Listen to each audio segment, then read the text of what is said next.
Hello everyone, আমি তোমাদের সকলের প্রিয় ঋদ্ধি। আজকে আরও একটা নতুন ভিডিওতে তোমাদের সকলকে ওয়েলকাম। আজকের ভিডিওটি একটি টিউটোরিয়াল ভিডিও এবং মোস্ট রিকোয়েস্টিং একটা ভিডিও বলা যেতেই পারে, কারণ তোমরা প্রত্যেকে আমাকে মেসেজে, কমেন্ট বক্সে, হোয়াটসঅ্যাপে, মেসেঞ্জারে সমস্ত জায়গায় একটা ভীষণ কোয়ারি আমি পেয়েছি, কিভাবে পেন্ডেন্টের ব্যাক ফিনিশিং করব। এবং আমি সবসময় এই জিনিসটার প্রতি জোর দিয়ে থাকি যে যখনই একটা পেন্ডেন্ট, বিশেষ করে ক্লে জুয়েলারির ক্ষেত্রে, যেহেতু এটা হ্যান্ডমেড প্রোডাক্ট, সেক্ষেত্রে তোমরা যেমন সামনেটা প্রপার ওয়েল ফিনিশড রাখবে, ঠিক সেমভাবে কিন্তু ব্যাকটাও খুব সুন্দরভাবে ফিনিশিং দেওয়াটা জরুরি। সেটাই আজকে তোমাদের সাথে শেয়ার করেছি। তোমরা দেখতেই পেলে যে ধরনের টার্সেল আমি ইউজ করি, সেই টার্সেলগুলোকে অবশ্যই গ্লু দিয়ে আগে আটকে তার উপরে কিন্তু ক্লের বেস অ্যাটাচ করতে হবে।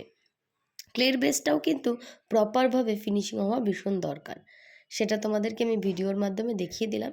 এবং ব্যাকে যে কালার দিয়ে আমরা ফিনিশিং করব, সেটা সবসময় মাথায় রাখবে যেন ডার্ক কালার হয়, আর কালারটা যেন র কালার হয়, জলটা যেন বেশি না থাকে। কারণ জল যদি বেশি থাকে তাহলে কিন্তু পেন্ডেন্টের সামনে জল গড়িয়ে যেতে পারে। দেখো, আমার এই পেন্ডেন্টটায় কিন্তু সামনে একটুও কালার চলে আসেনি। তোমরা চেষ্টা করবে প্রথমে ব্যাক ফিনিশিং করে কালার স্টার্ট করা সামনে। ভিডিওটা ভালো লাগলে শেয়ার করো। Thank you.